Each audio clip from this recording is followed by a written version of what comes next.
Summerscales. I didn't actually meet her. I've just been talking to her. It was last year, the year before. The year before.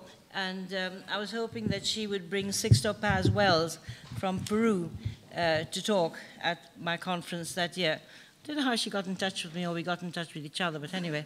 And then Sixto wasn't able to come. And then this year, I don't know how we got in touch. I can't remember now.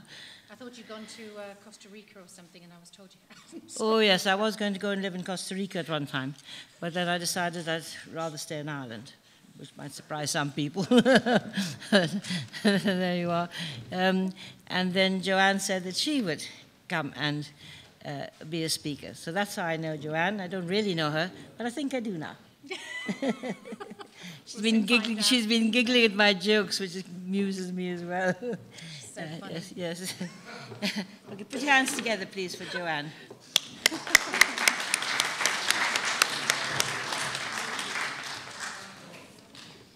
Okay, Betty, you can't steal my pen there now. That's my Lachlan pen. No, I'll give it back to you. Oh, God. I have to Can watch I this. write with it? I have to watch this one. Yeah. So, I can give it back to you. Okay. Watch her, everybody. Okay, well, good afternoon, everybody. Cosmic citizens all, welcome. And I'm delighted to be here in Ireland. This is my maiden speech, so gosh, be gentle with me, folks. Okay, I believe that Ireland hasn't escaped the lookings in of the UFOs either, so it looks like you folks here have had your fill and are continuing to have a real kind of swell like we are in England and seemingly everywhere else. So in my own observations and researches, it seems to me that this extraordinary subject just touches every area of life, and from everything from our personal spiritual development down to how we are governed and what goes on in every aspect of life. So I've kind of drawn a few threads together. It's not definitive, but it's just some areas I've looked at and I thought, well, because a lot of times we have talks and they're fantastic and it's on one area and one area only, which is wonderful. So I've just endeavoured to bring one or two together to the subject. So I hope you find it of interest. So, as I said, it goes from the deeply spiritual personal to the macro, outer space, etc. I believe that this next stage of our human development is at a critical point. You'll have to excuse me reading, folks, because I really wanted to say quite a lot, so I had to script myself. And if we choose to step up to the plate of responsibility and embrace with intention and love, and this is really key. I'm not going to apologize for talking about love either. The concept of ourselves as an intergalactic space-exploring peoples, I am sure that our development will escalate in a positive way. But we do need to be really vigilant with our emotional, mental selves.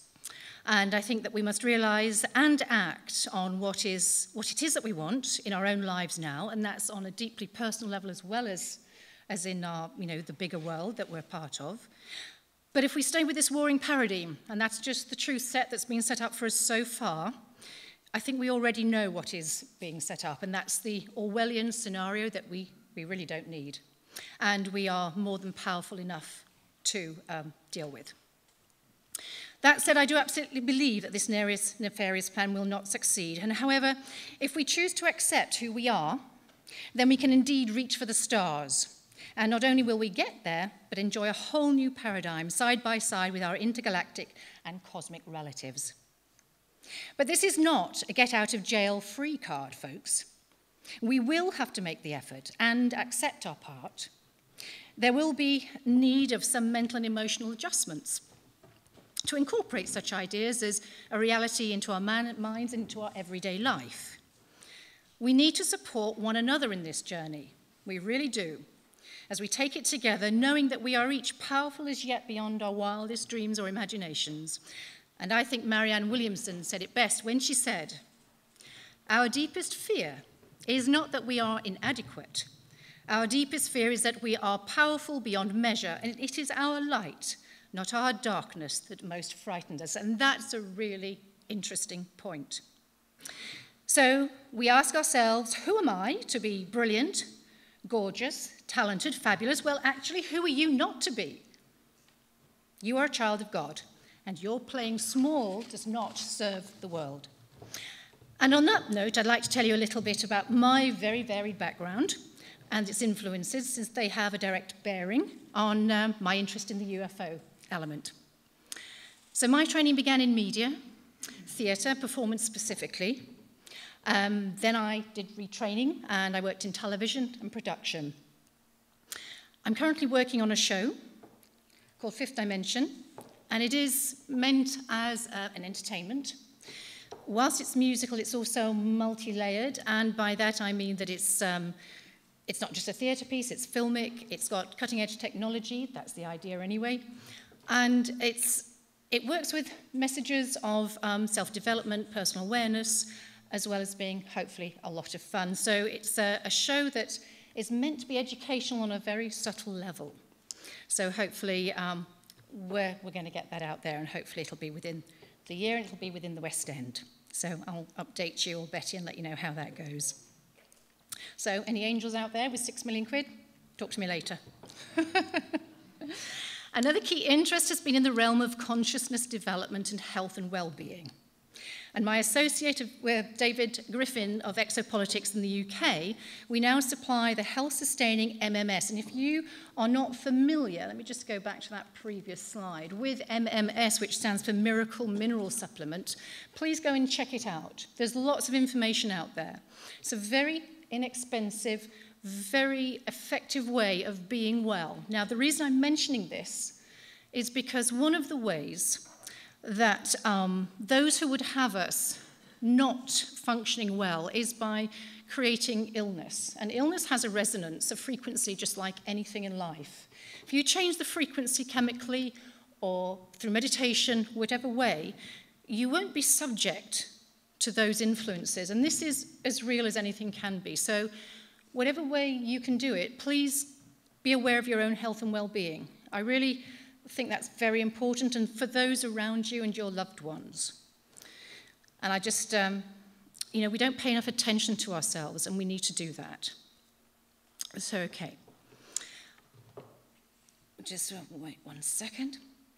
So, I urge you to see also, there's a guy called Jim Humble, who is the rediscoverer, if you like, of MMS.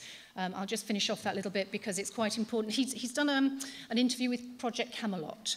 And the reason I mention him is because at the age of 68, he was out gold mining somewhere in some jungle out in the Far East.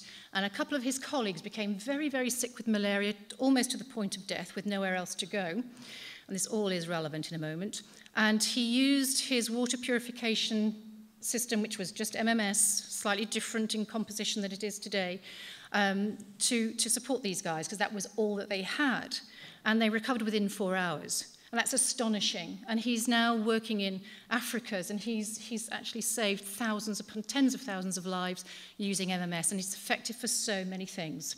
So it's just a very inexpensive way of being well. So please don't think there's nothing wrong with the allopathic if that's what you need, but please be aware there are other things very inexpensive that you can do to take care of yourself, because to be aware and to be highly conscious, you need to be well. It's my end of the wellness bit. Okay.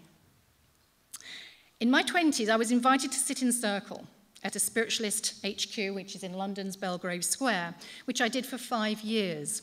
And for those of you who are unfamiliar with what that means, it basically means it was an invitation to join a discrete group of people to learn how to use psychic faculties. Obviously, kind of it was picked up, it's an invitation-only scenario.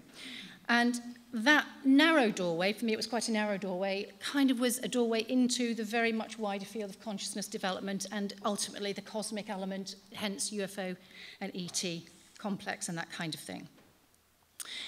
Having disability in my family, I have 1 or 2 areas. I have a sister with MS, and I have another sister with another neurological problem.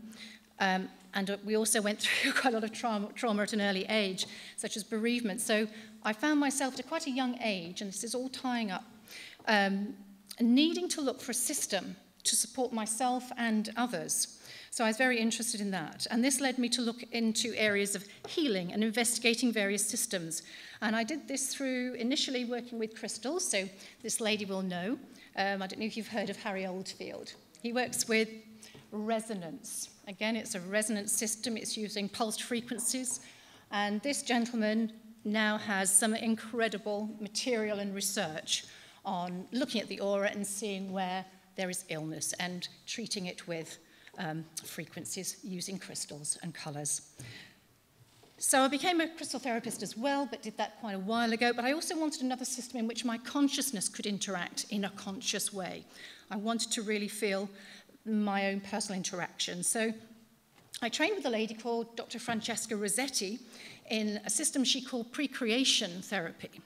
And that was basically a system not unlike hypnotherapy, our regression techniques, basically a very simple process of guided meditation, visualization, in which you're able to link into key elements or triggers which are causing negative patterns in your life. So it was about touching base with those. Brilliant process, and anybody can do it. Anybody can do it. If anybody wants an idea or a hint, speak to me later and I'll tell you. So, during this training, of course, I underwent the process myself, and I was able to consciously realize how my nature was driven by underlying, unrecognized scripts, or software, if you like, programming stealthily running in the background of my psyche, creating a predisposition to patterns of behaviors and reactions which, once they were identified and the relationship understood, became ineffective in the negative expression.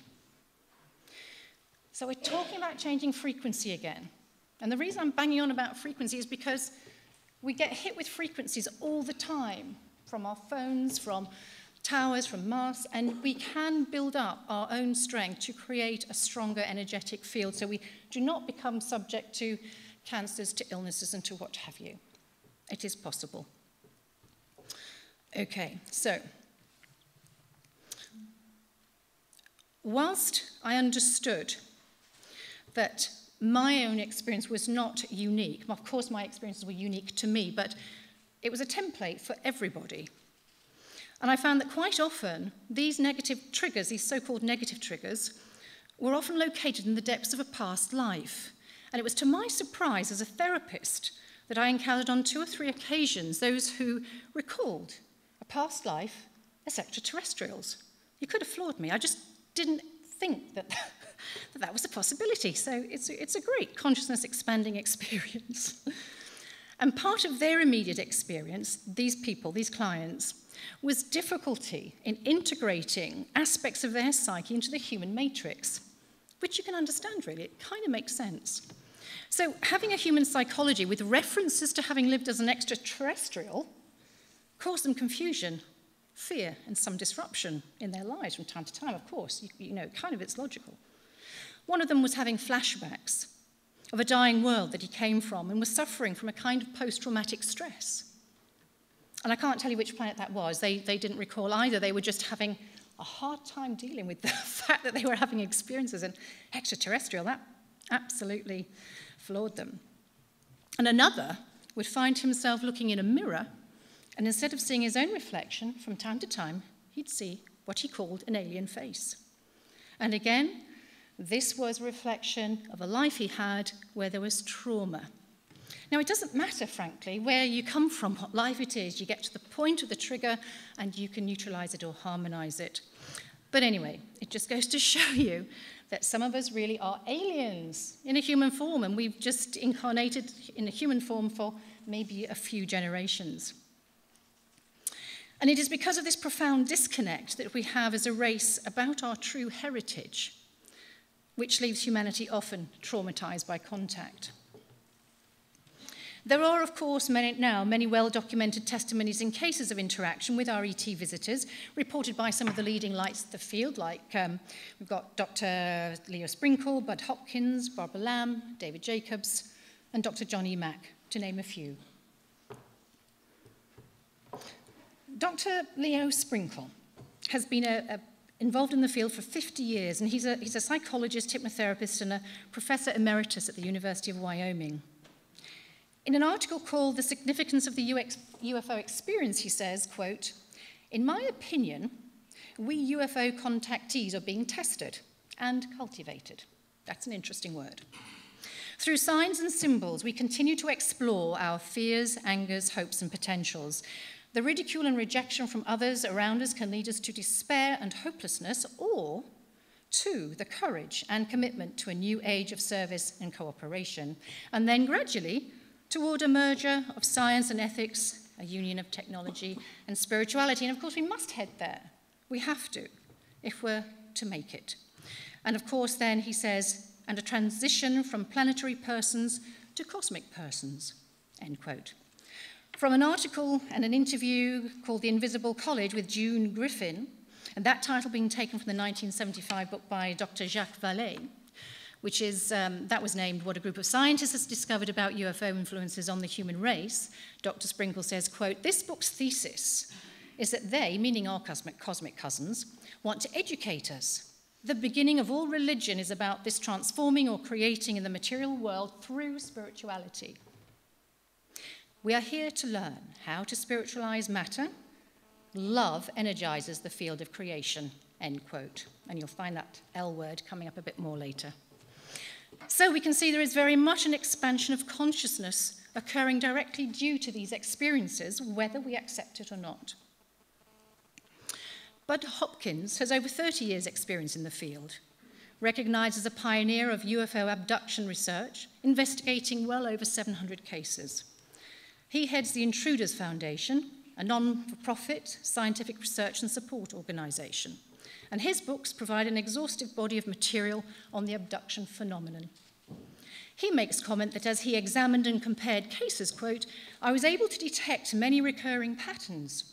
Patterns seem to point inexorably to one plausible interpretation.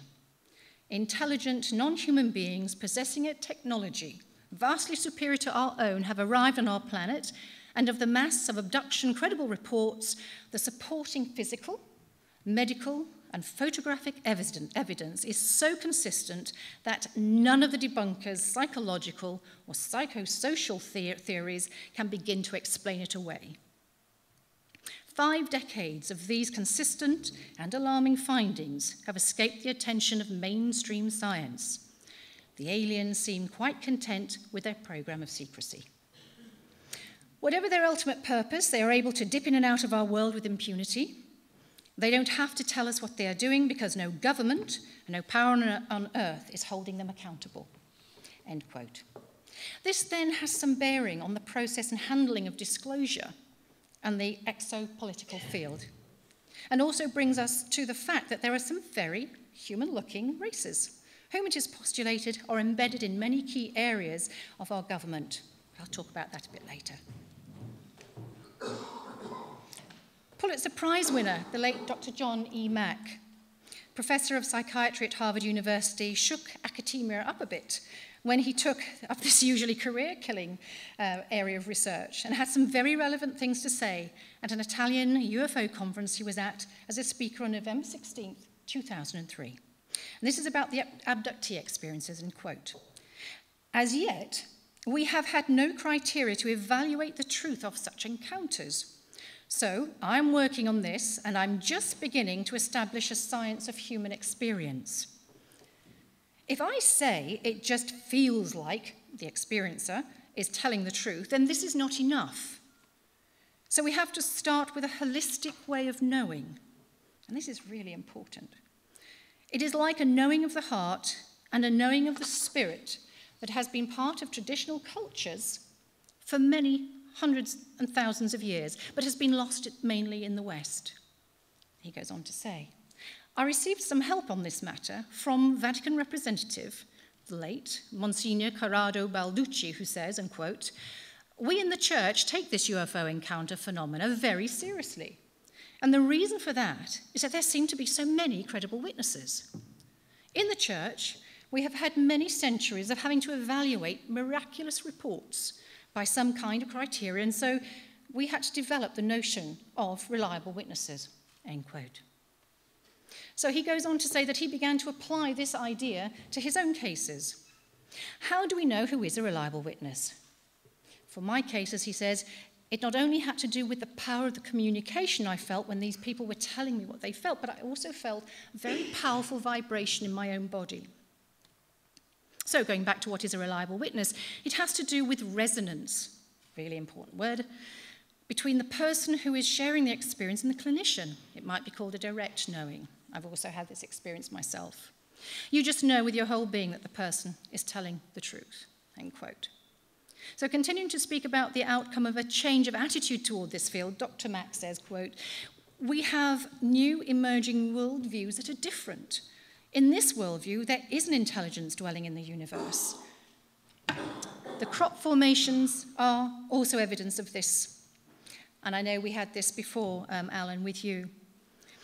But it's just showing that it's trying to communicate with us, and it's a model of the universe with us in it, which says that everything is connected with everything else. And we know that cutting-edge physics is supporting this. So it includes not only new ways of knowing, but it also involves a spiritual awakening. This change, which is happening around us, is met with enmity and a great deal of resistance because there's a huge psychological, economic, and political investment in maintaining the old worldview, end quote. And from such a perception of change, Dr. Ammach discusses how it would be like a global awakening of the heart instead of a global exploitation. And he goes on to say, I might add, the opening of the heart has been a fundamental aspect of alien encounter experiences. Sometimes experiences get information from these beings that we are not just a menace to the earth, we are a menace to the galaxy. In conclusion, as the emerging worldview takes hold, we might become more responsible citizens instead of becoming the eminent menace we appear to be. We must become a galactic citizen, and so far we've not done too well. There must be councils of ETs trying to figure out what on earth to do with us without exterminating us. They must be very tolerant. Just talking about this wonderful, incredible crabwood farm formation, I take it as a really positive message because it says the good is out there, and we are learning to be discerning. We're learning to understand about this deception. I just wanted to tell you a couple of things that Alan kind of prompted in me. I actually took my dog, not to this circle, but to another one at one time, and he had the best time in the world. So it was obviously a circle, and it energized him. He just had the very, very best time. And then a few years ago, I was invited to join Lucy Pringle and a team of biofeedback people to go and do their yearly test of researching the crop circle. So there were about 7 or 8 of us, and we went into a control situation. So we went into a barn, and each of us were tested for toxicity. We had the Curlian photographer there to take photographs of the before and after, out of the field, in the field. And then we also had a biofeedback guy, and I think there was somebody else there. But anyway, basically those 3 or 4 things. Now, everybody tested fine, and what I want to tell you, which is quite interesting, was that I was different in one respect.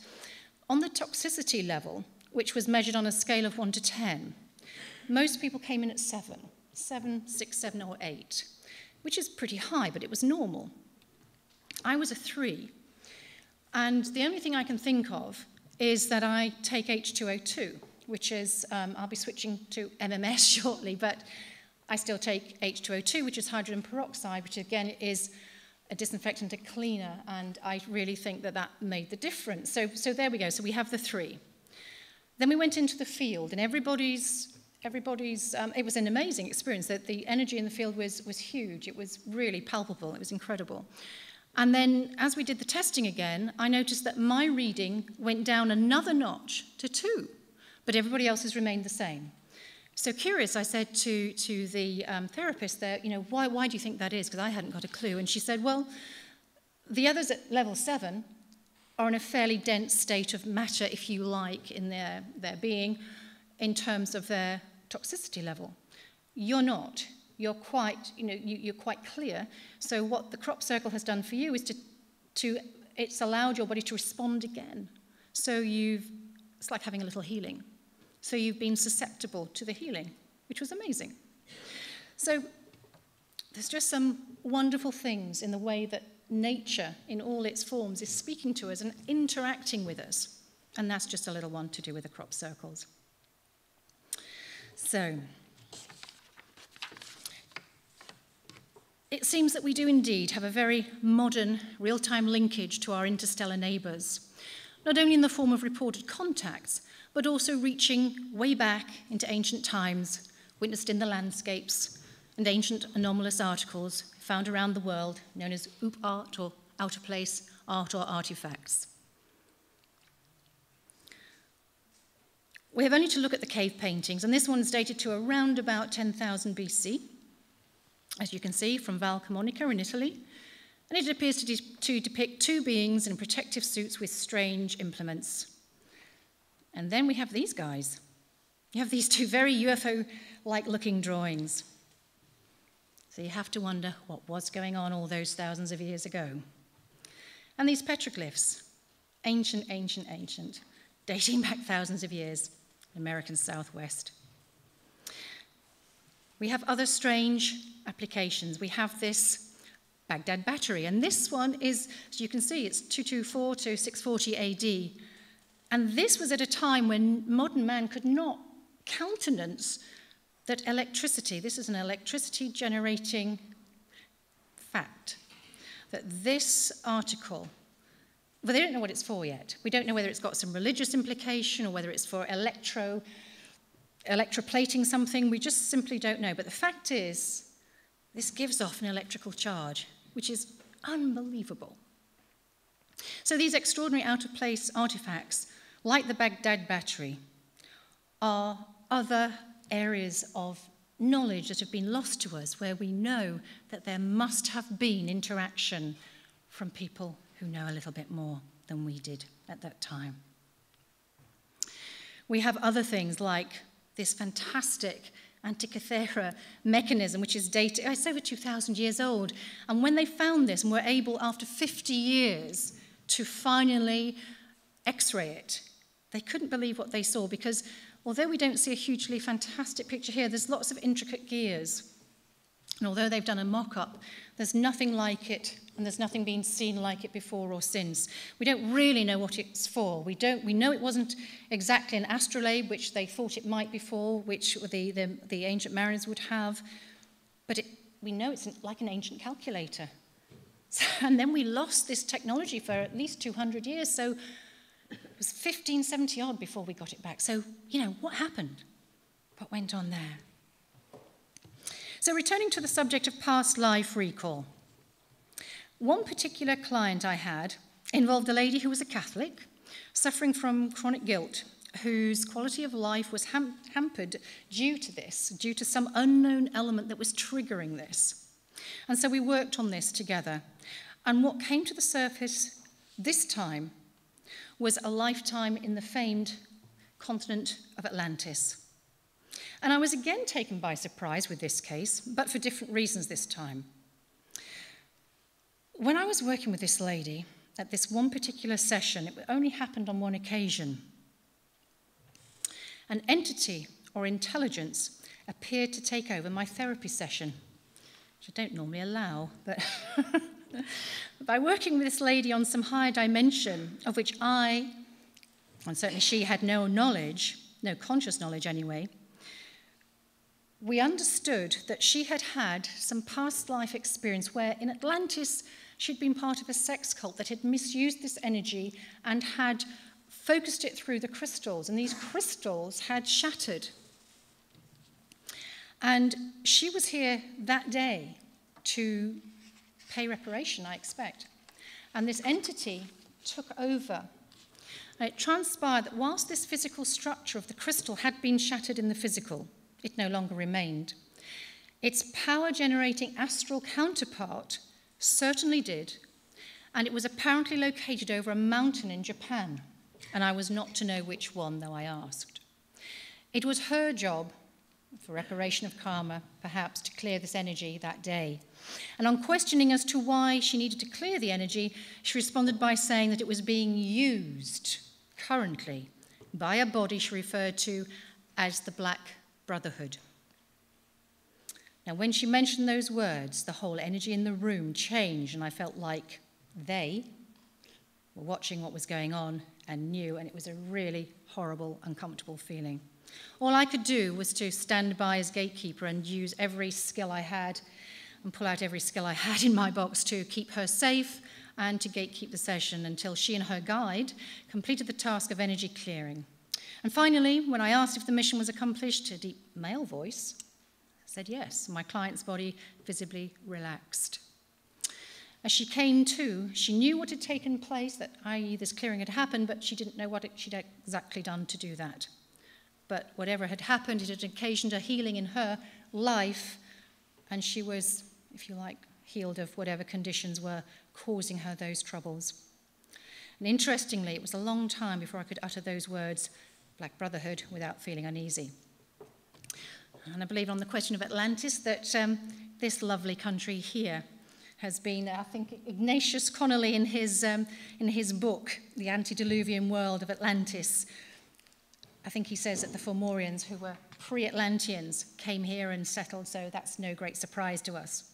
And for those of you who are not convinced of any contact taking place due to the subjective nature of the event, can find some peace of mind in the excellent and ongoing work of a podiatrist by the name of Dr. Roger Lear. He is a renowned leading light, and I think the only light in the medical field, who has treated seriously and removed what are termed implants that have been reported. He does this as a free service, which is a wonderful gift of research to humanity.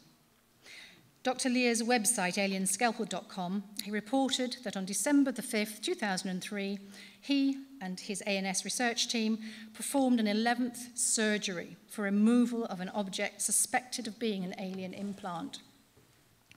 The object is about 6 millimeters in length and 1 millimeter in thickness. It's bronze in color and seems to have thickened and beveled edges. It's very lightweight and highly magnetic. It was lodged in the superficial area of her cheek, for facial muscles, and relatively close to the skin in the right side. And when they had first looked to see if there were any radiations emitted by the object, he reported, quote, "A Gauss meter was used to determine if there was an electromagnetic field surrounding the object. And we physically took the patient out into the parking lot, away from any electromagnetic sources, and determined that there was a field surrounding the object of 2.5 mil Gauss. In addition, with the use of a radio frequency detector, we determined there were emanations coming from her cheek that registered at 92.7 and 102.9 megahertz. Also, using a small compact instrument which measures density, we were able to pinpoint the exact location of the object. And when the surgeon placed the instrument into the wound, we observed that the object, along with the metallic instrument on the television screen, was, as we stood dumbfounded, we watched this small implant simply turn and dance away from our medical instrument for almost an hour. Frustrated, the patient surgical team sought to grasp this elusive metallic rod, and suddenly there it was, between the teeth. We'd got it, seemingly attached to nothing. But from an interview posted by L.A. Marzulli at wordpress.com, posted on the 22nd of July 2009, Dr. Lear reports, "We have just completed our 15th surgery and have amassed pounds of physical evidence that some of the world's top scientific laboratories are telling us that these objects are non-terrestrial and are manufactured by some unknown process, and also that they function as some sort of nanotransmitter. They contain meteoric iron, have inclusions of saline crystals, are rectangular, have unknown ovoids and spheroids, contain carbon nanotubes, and have biological tissue growing from within the metal. This provides the answer as to why there is no inflammatory response, which is unheard of." Daryl Sims also is a guy, he's not a medical guy, but he gets a medical team together, and he also provides a free service to help removing and analysing, again, this, for me, smoking evidentiary gun implants. So this takes us into another thought-provoking area concerning the ancient roots of extraterrestrial civilizations and their mooted genetic manipulation of the human race, which stems most famously from the information Dr. Zecharia Sitchin described from ancient Sumerian tablets. And his most famous book, The 12th Planet, is what most people know. Dr. Sitchin looks at material he found from these Sumerian tablets dated to approximately 4000 BC as a cosmogony rather than a myth, so as a literal historical document reporting, and in so doing has pieced together a story which goes a little something like this. An extraterrestrial race called the Anunnaki were mining for gold on Earth. They wanted to create a slave race, and so they created us. We became that race. Seemingly, they tinkered with primitive human genetics about 300,000 years ago, causing the dichotomy known as the missing link, because we appeared from that about 30,000 years ago. And his work has impacted on many throughout the world, and not least on this gentleman, Lloyd Pye. Back in 1999, Lloyd Pye found that his hunches of human origins, known as intervention theory, posited firstly by Eric von Daniken, in sharp contrast, we may say, to Darwinism, creationism, and intelligent design, were supported in the work of Zechariah Sitchin. He says, quote, intervention theory agrees largely with intelligent design, but unlike intelligent design theorists, puts a name to that entity that created life, extraterrestrials. The core of intervention theory is that while there may be a greater God, the gods, plural with a small g, as described in virtually all ancient texts, created life on Earth and were not this greater God. They were alien beings who eventually terraformed and populated the planet for their own reasons, later returning to Earth and through the process of genetic manipulation producing humans.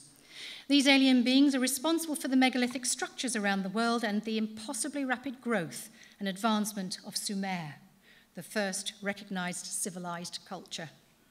The domestication of plants and animals and the unexplainable flaws that we have in human DNA. We have over 4,000 genetic disorders, which is many times higher than most higher primates, end quote.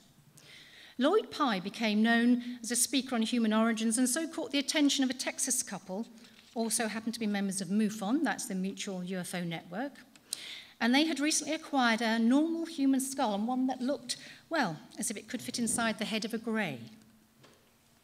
These 900-year-old skulls had been found with skeletons, since long lost, in a mine shaft in 1930 in Mexico by a teenage girl. The couple then asked Lloyd to take the unusual skull and have it scientifically evaluated. Lloyd, thinking it would only take 6 months, said fine, but he soon learned that the scientists protect their established realities ferociously. And it's been over 8 years, in fact nearly 10 years, since the Star Child skull was made public. It's actually not a child, but the name stuck, so there we go. And Lloyd published his findings to date in 2007, and surprise, surprise, the mainstream media and science is resolutely ignoring it. It's a very strange thing. Lloyd Pye came to England fairly recently, and at the end of June he gave a lecture in Nottingham, and I think there's just a couple of DVDs left there, but they are of that talk with lots of Q&As, which is absolutely fascinating. And as far as we know, the Star Child is about half the weight of an ordinary human skull, and yet has twice the durability. It's incredible. It also is 200 cubic centimetres larger, which it's quite difficult to believe until you see it. So many other tests have been carried out on this incredible piece. It's highly, highly unusual, and it is not deformed. It is an enigma. Perhaps it is the smoking gun.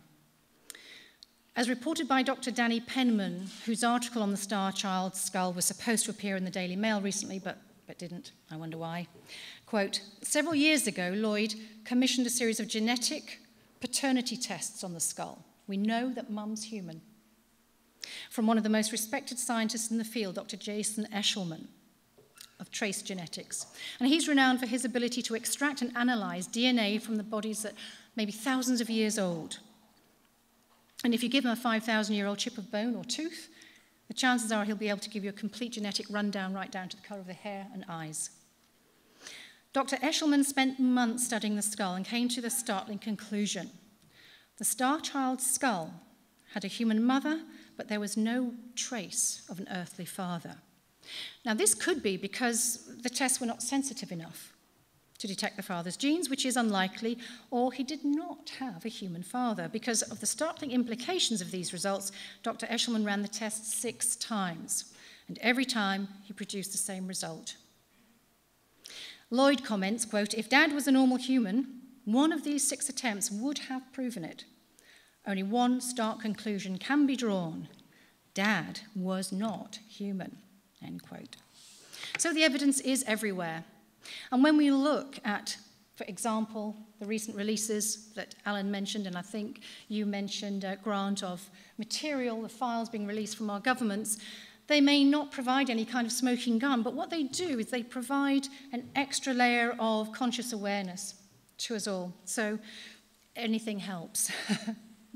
Further evidence from the Roswell incident is the deathbed affidavit of Walter T. Holt. And maybe you guys know about this. But anyway, in 2007, Don Schmidt and Tom Carey released a book called Witness to Roswell, which I know some of the other speakers have mentioned here today. But it contained breaking news then. And this breaking news was of a notarized affidavit signed in 2002 by this gentleman, Walter Holt, who was a public information officer at Roswell at the time of the 1947 crash. And there is his, or at least a section of his affidavit. In the affidavit, Holt again said that he had been to the crash, he'd seen the crash object and bodies in a hangar, Hangar 84 or P3, and that Colonel Blanchard, a close friend his entire life, made a point of taking him out there. So, I mean, this is pretty amazing. This, you know, if this isn't a smoking gun, I don't know what is also. Holt also disclosed new information, such as telling that he'd personally handled the debris during the morning meeting, which he had said was unlike anything that he or anyone else had ever seen. He also revealed that the second main crash site with the object and the bodies was about 40 miles north of Roswell, and that this had been found by civilians on July 7th. He first became aware of both the crash sites by the afternoon of Monday, July the 7th, after returning to duty on July 4th weekend. So a key topic of discussion at the morning meeting was how to deal with the situation, since the members of the press and public already knew something was going on, end quote. So we can get a flavour of just how seriously the military were taking this whole subject, with endless radar logs of sightings and jets set up to intercept. And as in the case of this one young man who met his end doing so, and this is Captain Thomas Mantell, who on January the 7th, 1948, lost his life in pursuit of a UFO, and he's the young chap there on the right. Mantell was piloting an F-51 over Kentucky when alerted about a UFO. And the object was described as being an extremely large, round, whitish in colour, with a red light towards its bottom side, and it seemed to be moving slowly toward the south. A little over an hour after this first report, Mantell and his crew were asked to investigate.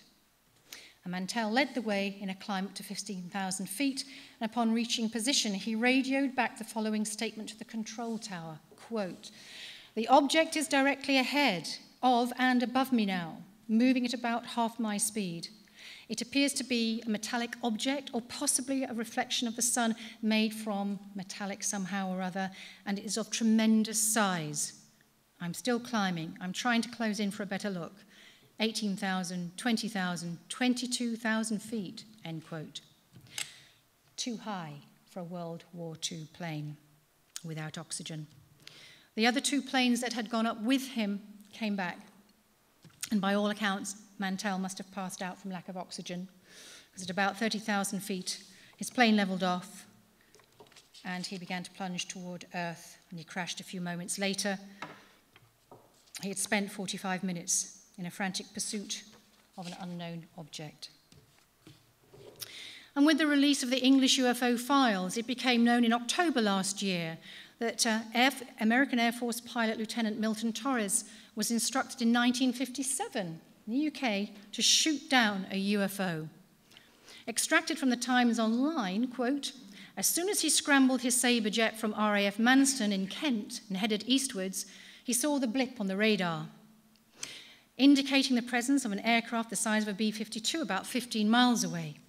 And he prepared to close in for the kill with a salvo of rockets, but the aircraft, judged to be hostile and probably Russian, simply vanished. the blip on the radar vanished.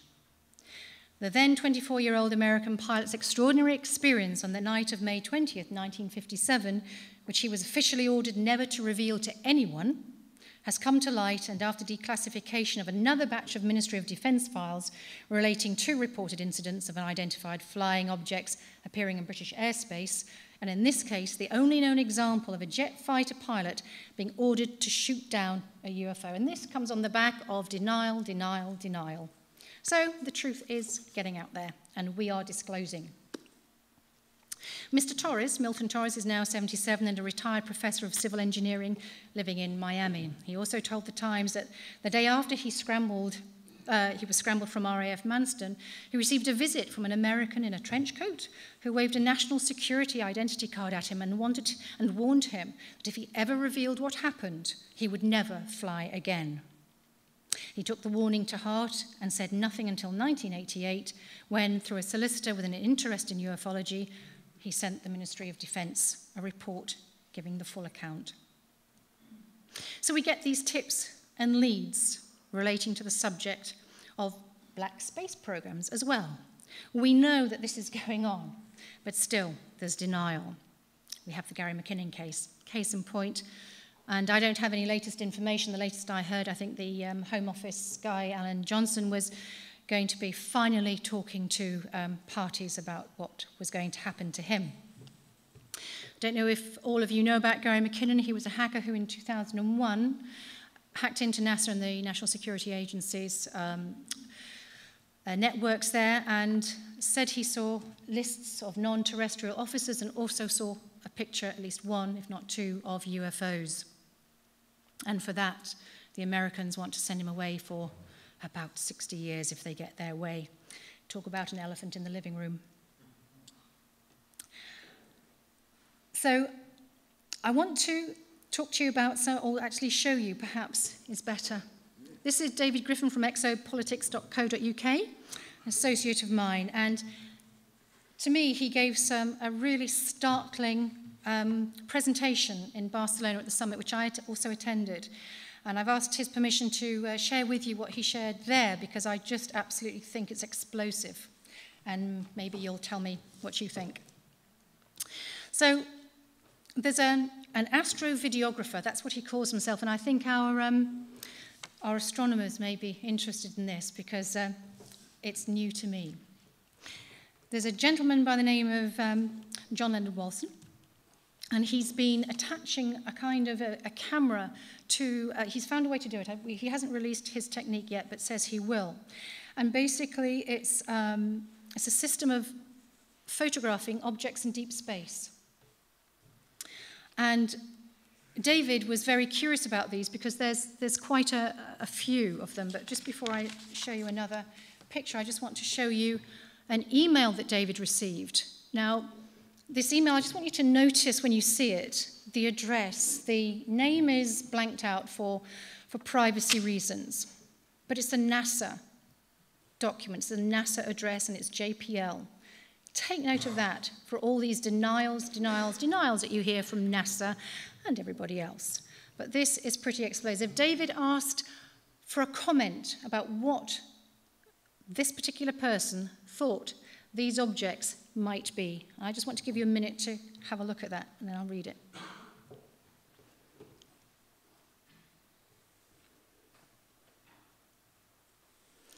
So, someone sent me similar images about 6 months ago.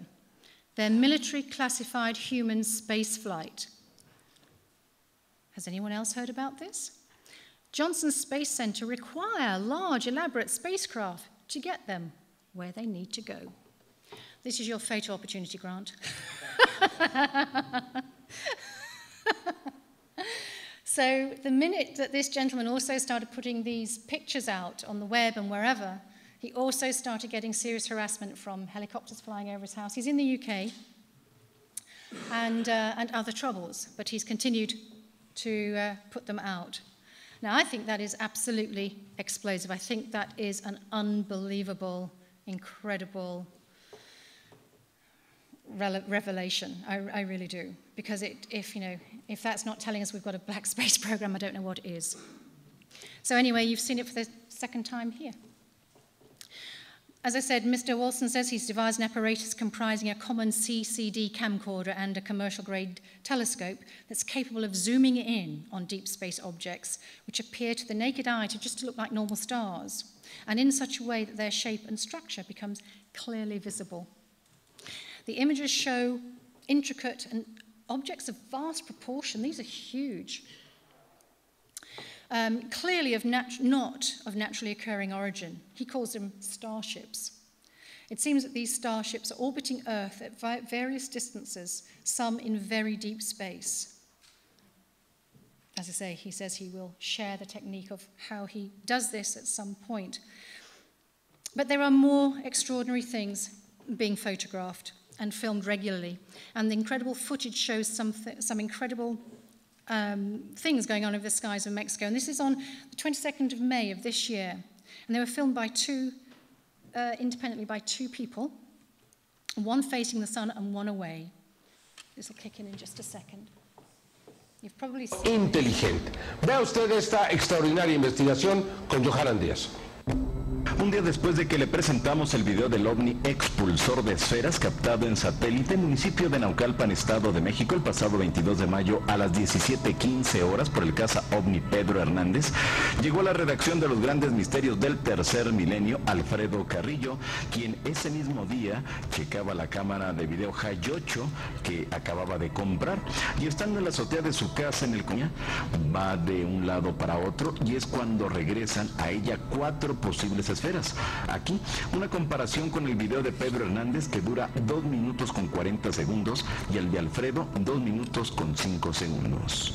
Con la filmación de Hernández, el sol le pega de frente a estos objetos y por ello se ven amarillos rojizos. Recordemos que está atardeciendo y que fue tomado desde la parte norte, mientras que Carrillo lo toma a contraluz desde Azcapotzalco. Estos dos lugares están separados en línea recta por cerca de 6 a 8 kilómetros. Para el minuto 1:30. So there we go. I mean, I think that's pretty amazing stuff. So it's been a bit of a whistle-stop tour, so I'm not going to apologize for that. There's so many amazing things out there to share with you. But as I come to a close of this whistle-stop tour, of things ufological and health and spirituality that touches our lives, I just want to mention one of the most important things, and that's the technologies to be released from the UFO field. And this is the free energy technology, which is suppressed, have been for many decades. No news there. But it does have a direct relationship to the stranglehold that the powers that be have over us. And I think that the field of exopolitics possibly could well be a door by which we can integrate the many-layered subject via diplomatic means and education into our communities and society as a whole. But I think we can help. And one of the things I think we can do is start up little UFO clubs in our communities, get the kids involved, get youngsters involved, and just give them projects to do. Go and research this, and have monthly meetings. So I propose that everybody should go away and talk to their communities about starting little UFO clubs, because I think we just need to get more information out there a little bit more quickly. So just to summarize, I've just got one more little 3-minute clip to share with you, and that's with a guy called Sixto Paz Wells, who's an ET Peruvian contactee. He's a Peruvian ET contactee, and I've met him on several occasions. He's a great guy, and what I'm going to show you is taken from The Cosmic Plan, which was a documentary about his experiences, which was made about 2006, 2005.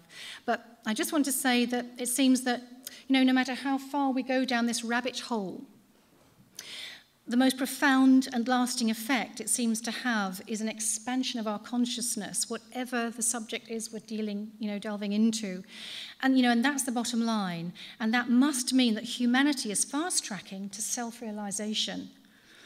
And that's an opportunity to become all that we can. And I think that is really, really exciting. And it's happening now. And you can be as active a part of that self-realization for yourself and your well-being as much as you want. So I'm going to let Sixto have the last word.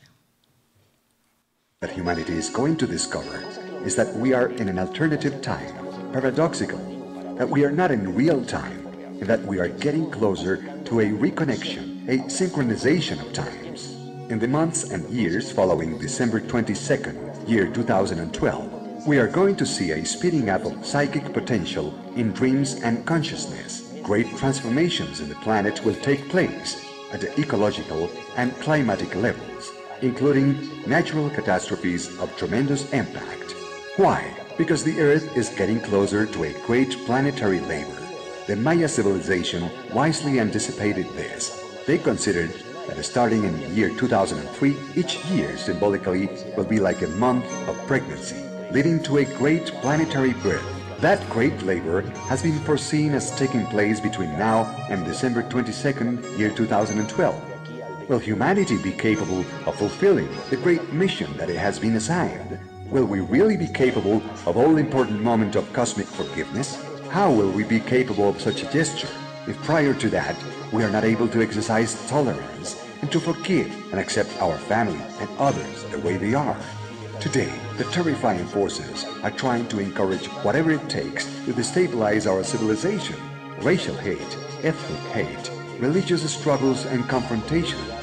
We are at the most propitious moment in human history to demonstrate a real spiritual level in our striving for unity and diversity. We should emphasize everything that unites us and not what separates us. Remember that we are human beings and our home is planet Earth, a planet predestined to be the light for others, the light of the cosmos. We are not the center of creation, but we are at the center of a cosmic expectation. Otherwise, so many extraterrestrial civilizations wouldn't have been coming since immemorial time to our world. We are living the most extraordinary moment of human history, a great defining moment. It is also the time of a great awakening. Either we succeed at passing through these events, or we will simply not achieve the goal. Not a lot of people are needed to change the world. The Hopi Indians, or Pueblo Indians, talked about 144,000 sun dancers who had to remain dancing through a night of darkness to ensure the birth of the next day. The Apocalypse teaches us about 144,000 people who washed their clothes, meaning that they awoke their consciousness. Relatively few people are needed to change the world. What is needed is that all those people who are evolving and growing give their best and remain constant and committed to the process of change. Let's remember that we live in a universe without limits. The only limit is our own ignorance. Don't believe anything you have heard. Think, reflect, but the most important thing is to feel, because the truth is inside of everyone. There we go. Well, thank you very much for listening.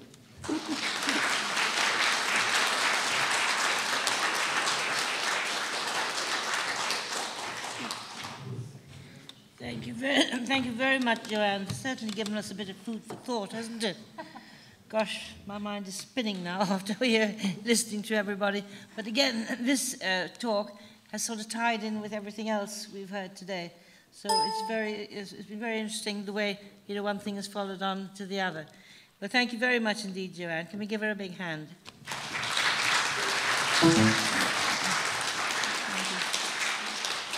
Now, the last little thing, where's Gary? The last little thing is Gary's going to do very short, and I mean short, isn't it? Yeah, very short. Shot on, thank you, on UFOs have been seen recently in daylight in England. And a lot of people, in fact, they ask me, why is it they're always seen at night? And I said, they're not always seen at night. They're very often seen during the day. But at night they show up, of course, better because, you notice them more. So this is very interesting because you don't often get daylight footage.